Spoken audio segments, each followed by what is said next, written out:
as your test starts, your time starts and your questions start appearing in front of you. And assuming that you have defined a 55-minute or 57-minute, or to make things round, let's say you've decided to do coins in 60 minutes.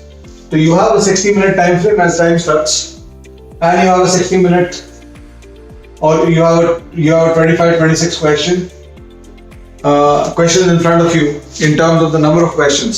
So at this point you're on 0% questions and 0% time. But as time starts moving ahead, as time starts moving on, your attempts have to move on parallelly. So let's say at 24 minutes, which means 40% of the time, if you have not processed, please understand this word, I am saying processed, I am not saying solved. If you have not processed 40% of the paper, that means around 10 to 11 questions. If you have not seen 10 to 11 questions and taken a decision about 11 questions, by the time you are at 24 minutes, you are behind time. And then what you are doing is you are creating a squeeze on your time versus the questions that you have left in your paper. So the moment your question processing is only till here, let's say at 24 minutes you have processed only 7 questions, and obviously you will not solve all the questions you processed. So questions processed is different from questions attempted. These are not equal. The number of questions processed and the number of questions attempted will be different. And typically for people who solve 17 plus questions, the question attempted will be around 70% of the questions processed. For the defensive strategy, this question processed, 50% will be the questions solved.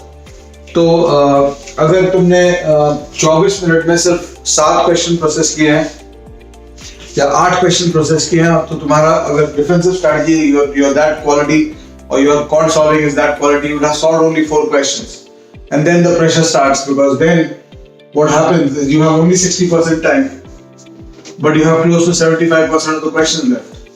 So this imbalance should not happen. You have to be aggressive from the start, if possible. And I've seen a lot of toppers do this. In fact, I use this strategy myself when I take the CAT. I don't take the XAT every year, but when I take the CAT, I take this strategy. If I look at my time at around the 30% mark, this is the time elapsed. My questions processed will be around 40%. So what I would do would be I would put time out of the equation in the solving of the paper. And that will happen in the first 20 minutes, 20 minutes of the paper. Very vigorous solving. If a question is proving a speed breaker, I might mark it and leave it for coming back later. I'll not call it a process question then. A process question is where I've taken a final call. Am I doing it or am I not doing it? Not doing it is also a final call, and that is also a question process. But if I mark the question, I want to come back, then it's not a process question.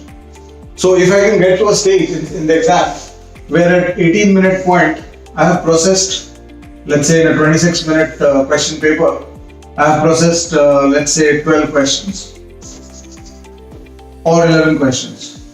At the 18-minute mark, if I processed 11 questions and solved 7, 8, I'm pretty comfortable in the paper. So try that strategy, but worst case, this should be the case. At the 18-minute mark, you should have processed 8 questions, 7 to 8 questions. If you're not there, then you need to speed up in the next 10 minutes so that you create the imbalance. At least suppose you are at only 6 questions processed at 18 minutes. Then inside the exam, you need to go aggressive for the next 12 minutes and make sure that by the 30th minute, you have processed 13 questions and taken a call about all of them. Because as I said, if you see 25 questions, you will score more than you yourself, who having seen only 18 questions, only 20 questions. You, with your skills and with your abilities, if you see 25 questions, you will get a higher score than if you see only 20 questions. So the more questions you see and process, the higher your score will be, because the more easier questions you will attract and you will grab and you will put into your kitty.